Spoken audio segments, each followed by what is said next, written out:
Hello friend, ફરીથી એકવાર સ્વાગત છે તમારું મારા કિચનમાં, જેમાં આજે આપણે બાળકોનો પ્રિય એવો ઓરિયો આઈસ્ક્રીમ બનાવવાના છીએ, જે ખૂબ જ સરળતાથી અને ઝટપટ બની જાય છે। તો આવો તેની આખી રેસીપીને જોઈ લઈએ। અને તેની પહેલાં તમે મારી ચેનલ પર નવા હોય અને મારી ચેનલને હજુ સુધી જો તમે લાઇક અને સબસ્ક્રાઈબ ન કર્યું હોય તો પ્લીઝ જરૂરથી કરજો, તે ટોટલી ફ્રી છે।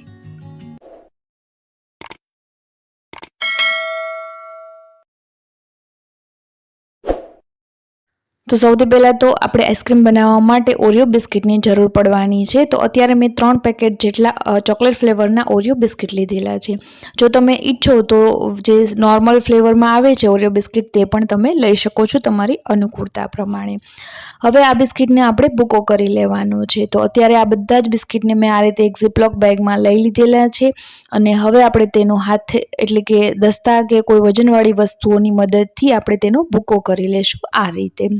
જો તમે ઈચ્છો તો મિક્સર જારમાં પણ તેનો ભૂકો કરી શકો છો, પરંતુ ખાસ ધ્યાન એ રાખવાનું છે કે તે એકદમ લોટ જેવું તેનું ટેક્સચર ન બની જાય। આ રીતે અધકચરું જો ખાંડેલું બિસ્કિટ હશે તો તે આઈસ્ક્રીમમાં તેનું એક ક્રન્ચીનેસ આવશે અને તેનો ટેસ્ટ વધારે સારો આવશે। તો અહીંયા આપણા બધા જ બિસ્કિટ છે તેનો આ રીતે અધકચરો ભૂકો થઈ ગયો છે, તો તેને આ રીતે એક બાઉલમાં લઈ લઈએ અને હવે બીજી તૈયારી જોઈ લઈશું। તો અત્યારે એક બીજા બાઉલમાં મેં એપ્રોક્સ 1 કપ જેટલું વ્હિપિંગ ક્રીમ લીધેલું છે અને સાથે જ તેમાં અડધાથી અડધી ચમચી જેટલું વેનીલા એસેન્સ લીધેલું છે અને હવે તેને અધકચરું આપણે વ્હિપ કરી લઈશું। એ અધકચરું વ્હિપ થઈ જાય વ્હિપિંગ ક્રીમ એટલે હવે આપણે તેમાં જે અમૂલનું કન્ડેન્સ મિલ્ક આવે છે 200 ગ્રામનું તે તેમાં મીઠાશ માટે એડ કરી દેવાનું છે। જો તમારી પાસે અવેલેબલ ન હોય તો તેની જગ્યાએ દળેલી ખાંડનો પણ ઉપયોગ કરી શકો છો, પરંતુ આ જે કન્ડેન્સ મિલ્ક છે તે નાખશો તો આઈસ્ક્રીમમાં ક્રીમીનેસ વધારે આવશે। તો ફરીથી 2 થી 3 મિનિટ આપણે તેને બીટી લેશું અને આ રીતનું એકદમ આપણું વ્હિપિંગ ક્રીમ થીક બની જાય એટલે એ સ્ટેજ પર આપણે બીટરને બંધ કરી દઈશું અને આપણું જે આઈસ્ક્રીમનો બેઝ છે તે ઓલરેડી રેડી થઈ ગયો છે। તો હવે આપણે જે આઈસ્ક્રીમ માટે ઓરિયો બિસ્કિટનો ભૂકો કરેલો તેને આમાં એડ કરી દેવાનું છે અને થોડું આપણે બચાવીને પણ રાખી દઈશું, જેથી આપણે ગાર્નિશિંગ કરી શકીએ ઉપરથી। તો બિસ્કિટના ભૂક્કાને આપણે વ્હિપિંગ ક્રીમ સાથે એકદમ સરસ રીતે ચલાવી અને મિક્સ કરી લેવાનું છે અને એ જ્યારે એકદમ સરસ રીતે આ રીતે મિક્સ થઈ જાય એટલે હવે આપણે તેને એક પ્લાસ્ટિકના કન્ટેનરમાં અથવા તો તમારે આઈસ્ક્રીમ જેમાં પણ સેટ કરવા માટે રાખવો હોય તેમાં શિફ્ટ કરી દઈશું।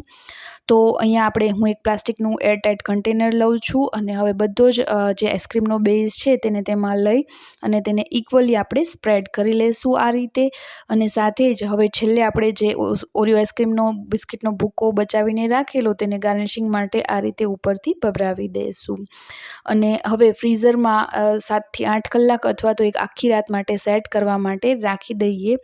તો બીજા દિવસે સવારે અહીંયા આપણો સરસ મજાનો આઈસ્ક્રીમ રેડી થઈ ગયો છે, જે બહુ જ ટેસ્ટી પણ છે અને બજારમાં જેવો મળે તેવો જ એકદમ ટેસ્ટ અને ટેક્સચરવાળો બનેલો છે। તો આ રેસીપીને એકવાર ચોક્કસથી ટ્રાય કરજો, બહુ જ ઇઝીલી ઝટપટ બની જાય છે અને તમારા બાળકો અને આવનારા ગેસ્ટને પણ એ ચોક્કસથી ભાવશે। તો આવી નવી નવી રેસીપીઓને જોવા માટે મારી ચેનલને લાઇક અને સબસ્ક્રાઈબ જરૂરથી કરજો, કારણ કે તે ટોટલી ફ્રી છે અને મને કોમેન્ટ સેક્શનમાં પણ જરૂરથી જણાવજો કે તમને મારી રેસીપીઓ કેવી લાગી છે। તો ફરી મળીશું એક નવી રેસીપીની સાથે।